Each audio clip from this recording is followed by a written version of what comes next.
Hello, good afternoon, everybody. I'm Dr. Harish Lamba, and I'm here today to talk about diabetes and heart care. And this is the most ignored aspect of diabetes, that is the heart care. People usually take care of their blood sugars and they think everything is fine. They are not even told properly that they have to take care of their cardiac aspect. Actually, our heart is at as much risk as other organs like eyes, kidneys, nerves. So it is a part of macrovascular complication that the heart gets involved in diabetic. A diabetic is at the very outset, when he is diagnosed as a diabetic, he is supposed to be treated as MI equivalent. जैसे किसी शख्स को पहले एक बार heart attack आ चुका है, diabetic को हमें वैसे ही ट्रीट करना होता है. अब what are the main precautions? जब फर्स्ट पे विजिट पे ही पेशेंट आता है हमारे पास, तो हमें बाकी जांचों के साथ उसका बहुत जरूरी तरीके से लिपिड प्रोफाइल, एक एक्सरे चेस्ट, ईसीजी और एक 2D इको, कार्डियक इको कराना चाहिए.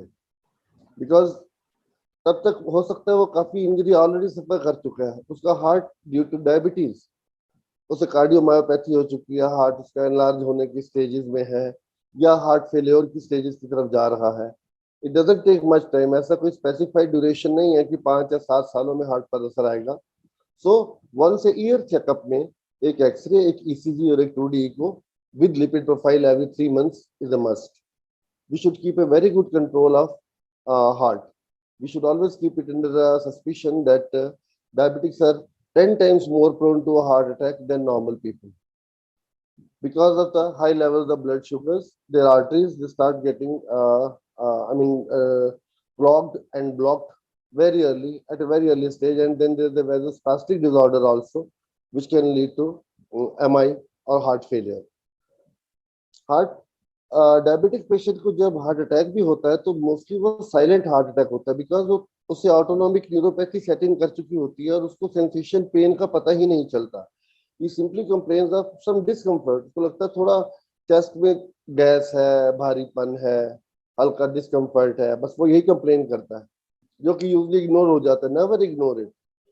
डायबिटीज को मैं एक खास प्रिकॉशन दूंगा, जब भी चेस्ट में कोई डिस्कम्फर्ट या कोई दिक्कत लगे तो उसे गैस कह के इग्नोर ना करें, अपने डॉक्टर के पास जाएं और अपना जो पूरा चेकअप है वो कराएं, कार्डियक मार्कर्स वगैरह टेस्ट कराएं, एक ईसीजी अवश्य कराएं, so that they are diagnosed well in time if they are having an MI. Lipid profile एक बहुत ही आवश्यक जांच है एक डायबिटिक के लिए, क्योंकि डायबिटिक्स हमेशा प्रोन होते हैं उनकी ट्राइग्लिसराइड्स बढ़ने के लिए एंड सेकेंडरीली एलडीएल बढ़ने के लिए. दोनों ही बैड कोलेस्ट्रॉल है जो कि हमारी आर्टरीज में ब्लड को क्लॉट करते हैं और हार्ट अटैक का रिस्क बढ़ाते हैं. मोर ओवर यूजली इतना ज्यादा इग्नोर होता है लिपिड प्रोफाइल पर, लोग तवज्जो नहीं देते कि अक्सर डायबिटिक्स को जब डायग्नोज होता है, if they're having CAD, coronary artery disease diagnose होती है, तो उनकी ट्रिपल वेसल डिजीज मिलती है अक्सर हमें. तीनों मेन आर्टरी जो है तीनों ही ब्लॉक्ड होती हैं और उनको एंजियोप्लास्टी नहीं काम करती. उस केस में फिर हम लोग को सीएबीजी यानी कॉरोनरी आर्टरी बाईपास ग्राफ्टिंग के लिए ऑप्ट करना पड़ता है. So it is very important to take care of your heart. Next, I would like to speak about the diet. Diabetic को अपने हार्ट फ्रेंडली डाइट लेना चाहिए. उसको तेल वाली, चिकनाई वाली चीजों का सेवन ना के बराबर करना चाहिए. जितना अवॉइड करें उतना अच्छा. खाने में एक डाइटिशियन की एडवाइस के मुताबिक खाने में कड़वा से तेल या सरसों का तेल ही यूज करें, और वो भी कम से कम मात्रा में यूज करें. और बाकी जो मिठाइयाँ या और चीजें वो तो वैसे भी मना है, लेकिन एज सच भी फैट का इंटेक अवॉइड ही करना चाहिए. और फ्रूट्स रेगुलर ले लीजिए. जो जो फ्रूट्स डायबिटीज में परमिटेड है वो आप ले सकते हैं, जैसे संतरा, मौसमी, पपीता, एक अमरूद छोटा या छोटा सेब, ये सब तो आप ले सकते हैं. सलाद खूब खाइए. अपना डाइट रेगुलर टाइम पे लीजिए. I mean you should not be starving for long hours. बहुत देर तक भूखा नहीं रहना है, बहुत भर के पेट खाना नहीं खाना, और हर खाने के बाद 10 से 15 मिनट थोड़ा चलना बहुत जरूरी है. खाना खाते ही लेटने की आदत नहीं डालनी चाहिए आपको. It is very important. Next part is weight. Yes, you should keep a very good check on your weight. आपका डायबिटिक है तो आपका वेट कभी भी घटना बेटर है या एक रेंज में रहना बेटर है, बढ़ना नहीं चाहिए. वेट बढ़ेगा तो कार्डियक रिस्क उसी रेशियो में बढ़ेगा आपका. Next is exercise. Exercise, very important for a diabetic to avoid a heart attack or to save his heart. Heart को प्रोटेक्ट करने के लिए, बचाए रखने के लिए, फॉर लॉन्गर ड्यूरेशन के लिए, ताकि डिजीज प्रोग्रेशन के दौरान आने वाले सालों में उसके हार्ट सेव रहे, बचा रहे, उस पर कोई लोड नहीं आए, तो उसको रेगुलर एक्सरसाइज डेली 30 मिनट करनी चाहिए, हफ्ते में 5 दिन। और ठीक है, it should not be very vigorous exercise, it should be okay. I mean, you can go for quick walks or soft trekking, or you can go for cycling, jogging, और थोड़ा साथ में योगा कीजिए। Yoga will also help, but yoga is not a substitute for exercise minded. कई लोग अक्सर बोलते हैं कि हम योगा करते हैं, और योगा अपनी जगह है, एक्सरसाइज की अपनी जगह है। Exercise is very very very important for a diabetic to take care to avoid his heart problems. Next I would say, if you are a smoker, अगर आप स्मोक करते हैं तो स्मोकिंग बिल्कुल सेसेशन करना है, स्मोकिंग बंद करनी है आपको। Smoking will lead to further increase in cholesterol levels and further blockage and other problems for the heart.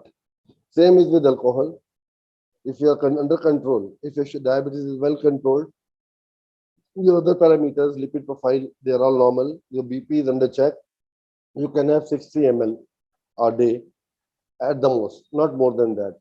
Otherwise, I would say if you can resist, if you can avoid it, it's lots better to avoid alcohol and smoking both.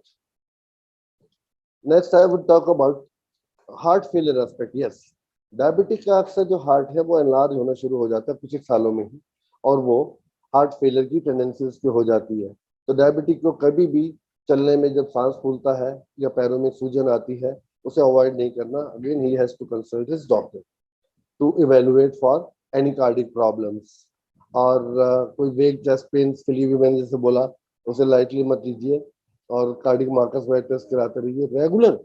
अब करना क्या है, regularly आपने तीन aspects हैं diabetic के जो बहुत जरूरी कंट्रोल करने हैं।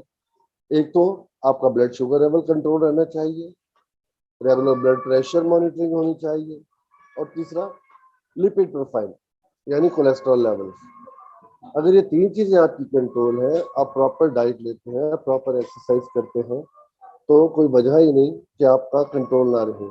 You should be getting your test done regularly, get your blood sugar monitored, your BP monitored, and go for regular walks and watch your diet. These are the basic precautions for cardiac patients. Again, I would say, which is the main part which is ignored is usually heart failure. For that, echo would work a lot. Echo would tell you whether what the status of your heart, और अब नई medicine आ गई हैं diabetes की, SGLT2 inhibitors वगैरह, उनको देने से हार्ट फेलियर या डायबिटिक किडनी डिजीज इन सबको भी एड्रेस करती हैं, and the patient is well controlled by that. Thank you. So again, I would request you once again before I leave that please take care of your heart. Please get your tests regularly done and see your doctor very regularly. Thank you.